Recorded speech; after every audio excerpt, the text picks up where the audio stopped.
शुक्लां ब्रह्मविचारसारपरमामाद्यां जगद्व्यापिनीं वीणापुस्तकधारिणीमभयदां जाड्यान्धकारापहां हस्ते स्फाटिकमालिकां विदधतीं पद्मासने संस्थितां वन्दे तां परमेश्वरीं भगवतीं बुद्धिप्रदां शारदां।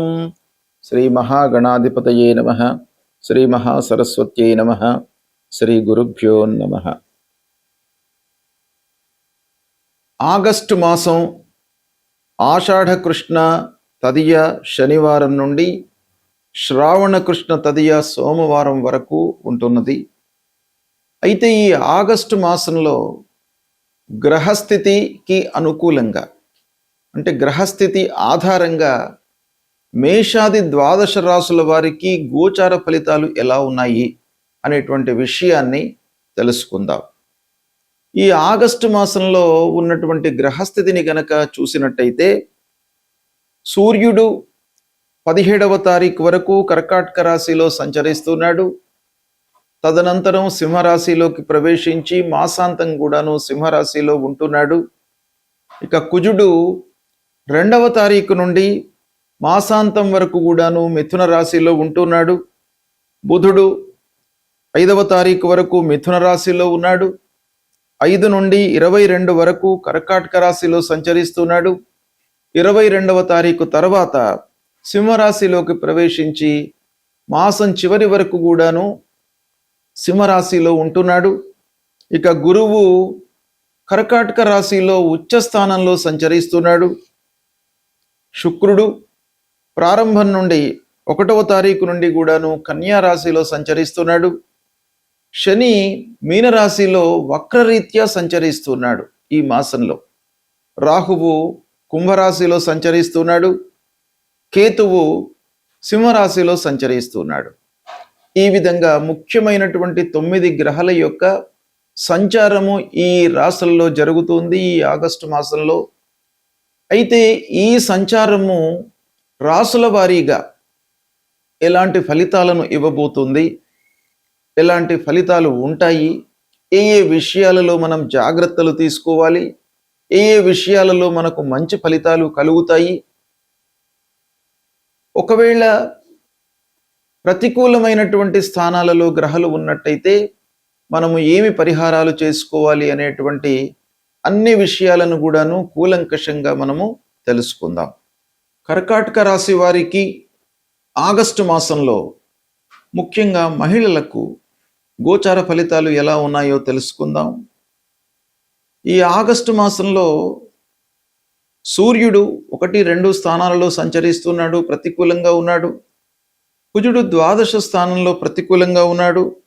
బుధుడు 12, 1, 2 స్థానాలలో సంచరిస్తున్నాడు, అనుకూలంగా ఉన్నాడు.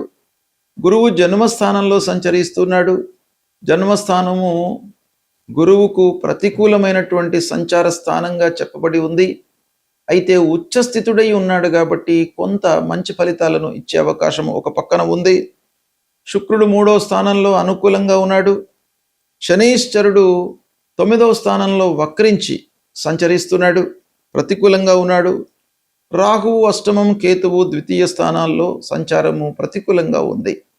ఈ విధంగా గ్రహాలు ఈ స్థానాలలో సంచరిస్తున్నాయి కనుక వీటి యొక్క సమిష్టి ఫలితం ఎలా ఉండబోతుంది, ఎలాంటి మనం జాగ్రత్తలు తీసుకోవాలి, ఎలాంటి పరిహారాలు చేసుకోవాలి అనే విషయాన్ని గనక మనం చూసినట్టయితే 17వ తారీఖు వరకు ముఖ్యంగా సూర్యుడు జన్మస్థానంలో ఉన్నాడు.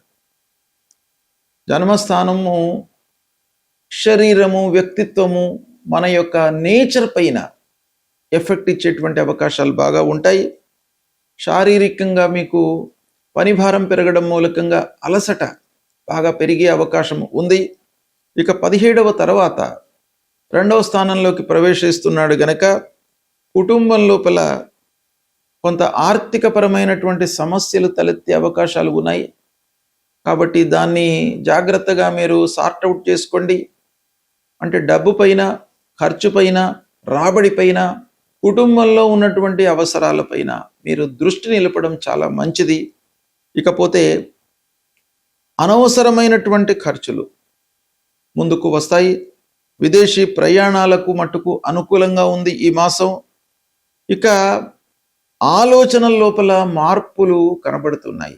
అంటే ఫ్రీక్వెంట్గా ఈ మాసంలో మీరు ఫ్రీక్వెంట్గా ఆలోచనలను మార్పుకు గురి అయ్యేటువంటి అవకాశాలు ఉన్నాయి. అంటే ఒక వారము ఒక విధంగా ఆలోచించడము, ఇంకో వారం ఇంకో విధంగా ఆలోచించడము, ఈ స్థిరమైనటువంటి ఆలోచన లేకపోవడం మూలకంగా మనకు సక్సెస్ రేట్ లోపల కూడాను కొంత ఇబ్బంది కనబడుతుంది. అయితే ప్రణాళికాయుతంగా పనులు చేయడం ఈ మాసంలో చాలా అవసరము. నిర్ణయ శక్తి, మాట తీరు, ఎదుటి వారితో మాట్లాడేటువంటి విధానం లోపల కొంత మార్పులు చేసుకోవడము ఈ మాసంలో చాలా అవసరము. ఇకపోతే ఆదాయము పెరుగుతుంది. కుటుంబంలో చర్చల మూలకంగా మీరు సంతృప్తిగా ఉంటారు. అనుకూలమైనటువంటి వాతావరణము ఉంటుంది. ఇక ముఖ్యంగా గురువు జన్మస్థానంలో ఉచ్చస్థితి లోపల ఉన్నాడు కాబట్టి ఆరోగ్యం విషయంలో కొంత జాగ్రత్త తీసుకోండి. మీకు గౌరవ మర్యాదలు మట్టుకు లభిస్తాయి. నిర్లక్ష్యం చేయకూడదు. ఆత్మవిశ్వాసంతో మీరు ముందుకు వెళ్ళండి. అప్పుడు మీకు ఫలితాలు అనుకూలంగా ఉండేటువంటి అవకాశం ఉంటుంది. కళారంగంలో ఉన్నటువంటి వాళ్లకు, మీడియా రంగంలో ఉన్నటువంటి వాళ్లకు, సంగీత సాహిత్యవేత్తలకు, రచనా రంగంలో ఉన్నటువంటి వాళ్లకు బాగా ప్రోగ్రెస్ కనబడుతుంది ఈ మాసం. ఇకపోతే తల్లిదండ్రులతో, సమాజంలో మంచి స్థాయిలో ఉన్నటువంటి వారితో మీరు అన్యోన్యంగా ఉండడము, వారితో పరిచయాలు ఏర్పరచుకోవడము చాలా ముఖ్యం. తద్వారా మీకు కొన్ని పనులు నెరవేరేటువంటి అవకాశం కనబడుతుంది. రాహు మూలకంగా ఆకస్మిక ఇబ్బందులు కనబడుతున్నాయి. ఆకస్మికమైనటువంటి మార్పులు, వృత్తిలో మార్పులు కానివ్వండి, రాబడి విషయం లోపల మీరు ఏదైతే ఎక్స్పెక్ట్ చేస్తారో దానికి విభిన్నంగా మీకు రావడము అనేటువంటిది ఇక్కడ జరుగుతుంది. కనుక కొన్ని విషయాలలో మీరు జాగ్రత్తగా ఉండడం మంచిది. ఓవరాల్గా మీకు మాట తీరు అనేటువంటిది ఈ మాసంలో చాలా అవసరం.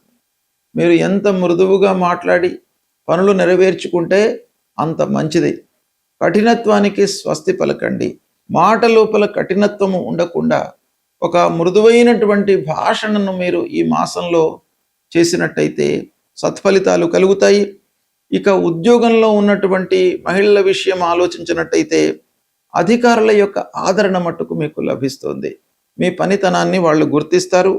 వ్యాపారంలో ఉన్నటువంటి మహిళలు కొత్త పరిచయాలతో ప్రయోజనాన్ని పొందేటువంటి అవకాశాలు ఉన్నాయి. ఇకపోతే పెళ్ళైనటువంటి మహిళలకు భర్త యొక్క సహకారం లభిస్తుంది. కుటుంబ పెద్దల యొక్క సహకారం లభిస్తుంది. పిల్లల యొక్క సహకారం కూడాను మీకు బాగా లభిస్తుంది. పెళ్లి విషయంలో మీరు చేసేటువంటి ప్రయత్నాలు కూడాను అనుకూలిస్తాయి. ఇక సంతానం విషయంలో ప్రయత్నాలు, ప్లానింగ్లో ఉన్నటువంటి మహిళలకు కూడాను ఈ మాసం కొంత అనుకూలంగానే ఉంది.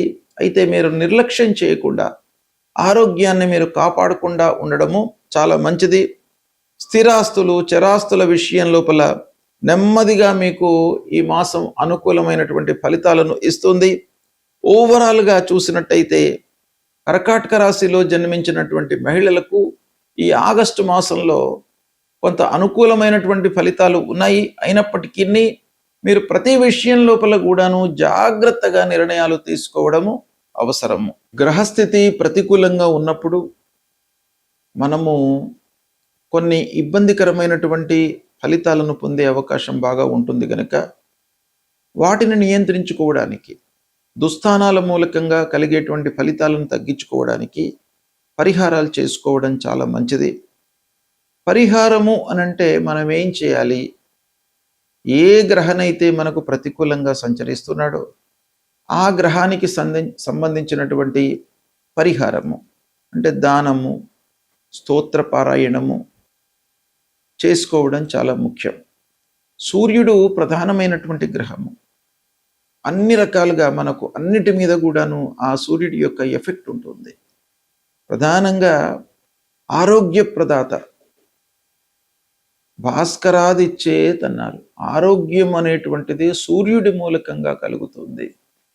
ఆరోగ్యము అన్నిటిపైన కూడాను ఇండైరెక్ట్గా ప్రభావాన్ని చూయిస్తుంది గనక సూర్యుడు ఒకవేళ మన రాశి ప్రకారంగా ప్రతికూలంగా సంచరించినట్టయితే సూర్య భగవానుణ్ణి ప్రీతి చేసుకోవడానికై ప్రథమ ప్రాధాన్యత ఇవ్వాలి. సూర్యుడి కొరకై మనం ఏం చేయాలి? ప్రథమంగా ఉదయం పూట లేచి సూర్య నమస్కారాలు చేయడము, సూర్యుడికి అర్ఘ్య ప్రదానము చేయడము, ఆదిత్య హృదయము పారాయణం చేసుకోవడము, 12 సార్లు సూర్యుడికి నమస్కారం చేసుకోవడము, భూమికి నమస్కారం చేసుకోవడము, సూర్యుడికి సంబంధించినటువంటి మూలమంత్రము జపా కుసుమ సంకాశం కాశ్యపేయం మహద్యుతిం తమోరిం సర్వపాపఘ్నం ప్రణతోస్మి దివాకరం అనేటువంటి ఈ మూలమంత్రాన్ని ప్రతినిత్యం కూడాను చదువుకున్నట్టయితే మీకు ఆరోగ్య సమస్యలు లేకుండా ఉంటాయి. ఆరోగ్యం బాగా ఉన్నట్టయితే మీరు అద్భుతాలను సృష్టించేటువంటి అవకాశాలు ఉన్నాయి. కాబట్టి సూర్యుడిని మీరు ప్రీతి చేసుకోవడం చాలా ముఖ్యం. ఇక రెండవది అంగారకుడు, కుజుడు. మన లోపల అనవసరమైనటువంటి ఉద్రేకాన్ని, ఆవేశాన్ని ప్రతికూలంగా సంచరిస్తున్నటువంటి సమయంలో క్రియేట్ చేస్తాడు కనుక ఆ అంగారకుడిని ప్రీతి చేసుకోవడానికై మీరు సుబ్రహ్మణ్య స్వామిని కొలవడం చాలా ముఖ్యం. సుబ్రహ్మణ్య స్వామి దేవాలయానికి వెళ్ళండి. అంగారకుడికి సంబంధించినటువంటి మూలమంత్రాన్ని ప్రతినిత్యం కూడాను చదువుకోండి. ధరణీ గర్భ సంభూతం విద్యుత్ కాంచన సన్నిభం కుమారం శక్తిహస్తంచ మంగళం ప్రణమామ్యహం అనేటువంటి ఈ మూలమంత్రాన్ని ప్రతినిత్యం చదువుకోండి. ఇక గురువు ప్రధానమైనటువంటి గ్రహము, అన్ని విషయాలను ప్రభావితం చేసేటువంటి గ్రహము. మనము అనుకున్నటువంటి కోరికలను మనకు కలిగించేటువంటి గ్రహం గనక ప్రతికూలంగా ఉన్నప్పుడు గురు భగవానుని ప్రీత్యర్థమై తల్లిదండ్రులను సేవించడము, దక్షిణామూర్తి స్తోత్ర పారాయణం చేయడము, దత్తాత్రేయ స్వామి దేవాలయానికి వెళ్ళడము, గురు చరిత్ర పారాయణం చేసుకోవడము, దేవానాంచ ఋషీణాంచ గురుం కాంచన సన్నిభం వందనీయం త్రిలోకానాం తం నమామి బృహస్పతిం అనేటువంటి మూలమంత్రాన్ని ప్రతినిత్యం కూడాను చదువుకోండి. మీకు మంచి ఫలితాలు కలుగుతాయి. ఇక శనైశ్చరుడు ప్రధానమైనటువంటి గ్రహము, ఎక్కువ రోజులు ఒక రాశిలో సంచరించేటువంటి గ్రహము కనుక ఆ గ్రహం యొక్క ప్రభావం కూడాను మనకు చాలా ఉంటుంది. కనుక దుస్థానంలో సంచరిస్తున్నటువంటి సమయం లోపల శనికి సంబంధించినటువంటి మూలమంత్రం నీలాంజన సమాభాసం రవిపుత్రం యమాగ్రజం ఛాయా మార్తాండ సంభూతం తం నమామి శనైశ్చరం అనేటువంటి మూలమంత్రాన్ని ప్రతినిత్యం చదువుకోండి. ఆంజనేయ స్వామి దేవాలయానికి వెళ్ళండి. ఆంజనేయ స్వామి మూలకంగా, ఆయన యొక్క అనుగ్రహం మూలకంగా మీ లోపల భయభ్రాంతులు లేకుండా ధైర్యము, బుద్ధి, బలము ఇవన్నీ కూడాను మీకు సమకూరుస్తాడు. కాబట్టి ఆంజనేయ స్వామి, తప్పకుండా ఆంజనేయ స్వామిని దర్శించుకోండి. హనుమాన్ చాలీసా చదువుకోండి. ఇక రాహువు చాలా రోజులు ఒక రాశిలో ఉండేటువంటి గ్రహము. రాహు మూలకంగా మీకు మనిషి లోపల ఒక అసంతృప్తి అనేటువంటిది వస్తుంది. మనం ఏది చేసినప్పటికీ ఫలితము మనకు రాదేమో అనేటువంటి ఒక భయాన్ని, ఆందోళనను క్రియేట్ చేసేటువంటి గ్రహము రాహువు. కాబట్టి రాహువును ప్రీతి చేసుకోవాలి దుస్థానంలో సంచరిస్తున్నటువంటి సమయంలో. కనుక రాహు కొరకై అమ్మవారిని సేవించండి, అమ్మవారి దేవాలయానికి వెళ్ళండి, దుర్గామాతను కొలవండి, దుర్గా సప్తశ్లోకిని ప్రతినిత్యం కూడాను మీరు పారాయణం చేసుకోండి. మహిళలకు ముఖ్యంగా దుర్గా అమ్మవారికి సంబంధించినటువంటి ఈ దుర్గా సప్తశ్లోకి మీరు ప్రతినిత్యము పారాయణం చేసుకున్నట్టయితే అమ్మవారికి సంబంధించినటువంటి అనుగ్రహము మీకు కలుగుతుంది. అన్ని రకాలుగా ఇబ్బందులు, భయము, ఆందోళన, పిల్లల విషయంలో, భర్త విషయంలో, కుటుంబం లోపల ప్రశాంతత ఇవన్నీ కూడాను మీకు కలుగుతాయి గనక సప్తశ్లోకి పారాయణం ప్రతినిత్యం కూడాను మహిళలు చేసుకోండి. తప్పకుండా మీకు మంచి ఫలితాలు కలుగుతాయి. అదేవిధంగా గణపతిని స్మరించండి, గణపతి దేవాలయానికి వెళ్ళండి. సంకష్టహర చతుర్థి అనేటువంటిది ప్రతి మాసం లోపల పౌర్ణిమ తర్వాత 4వ రోజున వస్తుంది. ఆ రోజు మీరు ఉదయం నుండి చంద్రోదయం వరకు ఉపవాసము ఉండి గణపతిని సేవించి చంద్రోదయం అయిన తర్వాత మీరు భుజించినట్టయితే ఆ విఘ్న నాయకుని యొక్క అనుగ్రహం మీకు లభిస్తుంది. పనుల లోపల ఆటంకాలు లేకుండా మిమ్మల్ని కాపాడతాడు. ఇవి మీరు ఆచరించండి, సత్ఫలితాలను పొందుతారు. శుభము.